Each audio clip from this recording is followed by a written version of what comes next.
Welcome to Books for Success. Today, we're unraveling the insights from The Wait by DeVon Franklin, Meagan Good and Tim Vandehee. Discover the importance of not rushing your relationship and embracing the paced tempo to take your love life to a new level. You'll learn 1. What the wait technique is. 2. Why celibacy might positively affect your relationship. 3. How the wait can heal you from a heartbreak. 4. Why the wait is essential in finding authentic love. If you find our content valuable, like, subscribe, and ring the bell for notifications. Don't be shy about dropping your book suggestions for us to summarize.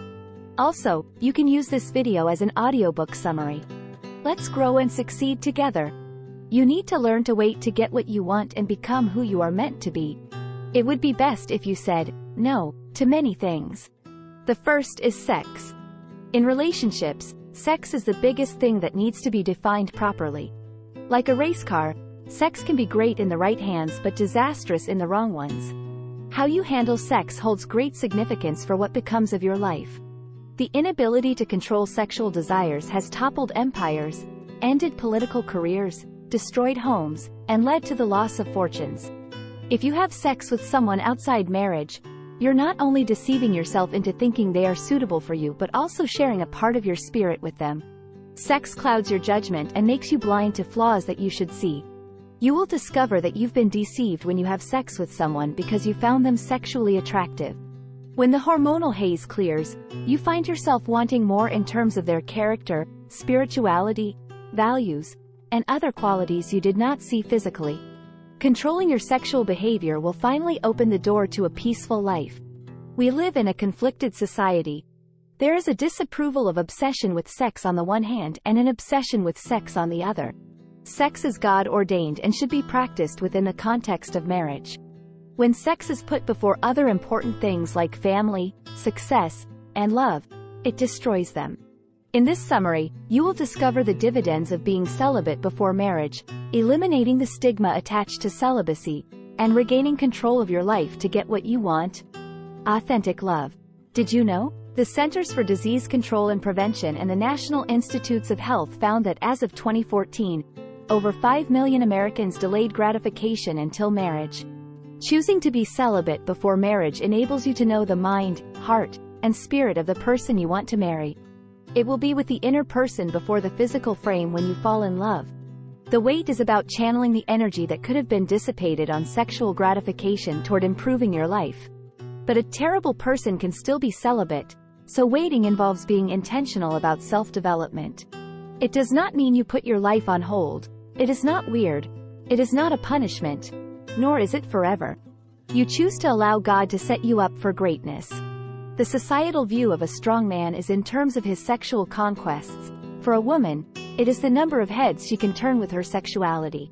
The result has been objectification of both sexes, emotional trauma, STDs, and unplanned pregnancies. Yet, we refuse to be celibate because we feel it is impossible. Instant gratification wins in the battle against delayed gratification because our belief system is wrong. For instance, the belief that celibacy before marriage is extinct is false. The CDC and the NIH statistics show that just 3% of American adults abstain from sexual activity before marriage. You get the power to decide when, how, and with whom you have sex instead of feeling helpless and powerless against the urge. Sex is good, and you should not mistake celibacy before marriage to characterize sex as a thing to be avoided. This mentality makes you lose the purpose of chastity altogether. It will make you live in denial or hatred of your sexual urges, which may lead to marital problems. Have a godly understanding of sex and choose celibacy before marriage for the right reasons. Shame and fear of judgment are wrong reasons to be celibate. Celibacy is abstinence from sex with a purpose. Often, people think celibacy and abstinence are the same. They're not. Abstinence is the absence, but celibacy is refraining from something for a reason. A person may abstain from sex because they're not in a relationship. Still, a celibate person will not have sex even if they're courting someone because they have made a vow to God to delay sexual gratification till they marry. Celibacy doesn't just ignore sex. It acknowledges its power and your desire for it so that you can compare the cost of having sex with the benefits of abstaining till you marry. The wait has blessings attached to it. you need to wait until marriage to reap these blessings. When you practice waiting, you can gain a healthy perspective on life. Patience has become rare in a world of instant messaging, instant coffee, fast food restaurants, and ready-made clothes. When you wait until you're married to have sex, you get more benefits than anticipated. This choice will refine your perspective on things unrelated to sex, since you've been able to tame one of the strongest human urges. Without God's help, the strongest grow weary and weak eventually. After a series of failed relationships, there will be a gradual erosion of courage to start a new relationship. On the contrary, waiting for your first sex fuels you with the energy to carry on and surmount obstacles until you achieve your objective. A famous experiment that shows the dividends of delayed gratification is the marshmallow test of the 1960s, conducted by Stanford University professor Walter Mischel. The study revealed that children who could keep their desires in check for a greater reward did better in life than those who succumbed to the desire for marshmallows. Waiting is a skill that you can learn. It will make you selective and desirable. The secret is to ensure your reason for waiting is to please God. The wait takes you into the discomfort zone where real growth happens. Embracing the wait is entering uncharted territory and getting out of the comfort zone. Therefore, it is vital to normalize celibacy to become the best version of yourself.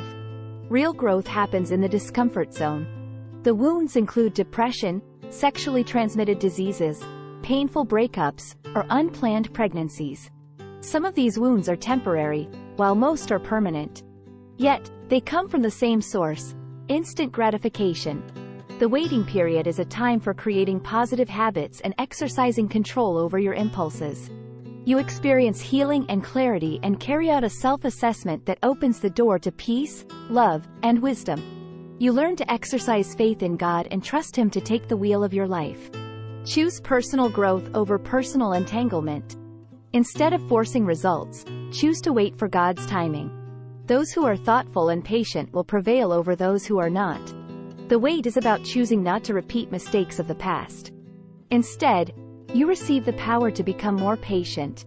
Be yourself around the other person, have a safe haven from life's troubles, and be free of the guilt from past mistakes. Waiting will benefit your finances as well. You become free from the consumer culture and save more money by focusing on long-term goals. By forming concrete benefits, you boost your ability to wait. Beyond becoming the person God wants you to be, you need to have tangible goals to achieve from being celibate before marriage. The wait teaches you to find pleasure in the right places. There is a constant battle between the flesh and spirit pleasures. Fleshly pleasures are mostly short-term, external experiences, while spiritual pleasures are long-term, internal processes, The wait is about balancing things out. Emotionally and spiritually balanced individuals enjoy earthly and heavenly delights equally. They have a lot of dates but don't sleep around. They value having nice things yet aren't wasteful with their money. Our world is wooing us to put instant gratification like buying things, having sex, gambling, and eating ahead of spiritual pleasures like generosity, honesty, compassion, and empathy. Investing time in finding the balance between the flesh and the spirit leads to a more enjoyable life. You will regain control of your choices and make decisions that will empower you to deal appropriately with unexpected seasons of life. During the waiting period, you learn to ask questions like: 1. How can I prepare for unexpected outcomes? 2. In what ways did I contribute to the failure of my last relationship? 3. What behaviors do I repeat? 4. Am I feeding my flesh over my spirit? 5. Do I attract the right people for me into my life? 6. What negative emotions do I struggle with? 7. Are there traumas that I have not correctly healed from? To make waiting easier, surround yourself with the right people. When people who find patience pleasurable are in your life, you are more likely to embrace the virtue. Waiting saves you from the painful outcomes of instant gratification. It helps you know the people who are true friends. You'll be able to identify the things that make you want to give up waiting. Your thinking will be objective, and you will have honest conversations about what matters to both of you. When you stop jumping from one relationship to another, you can discover God's plan for you and your identity in Him. This realization will build your self-esteem. Also, there will be fewer scandals or unnecessary expenses in your life.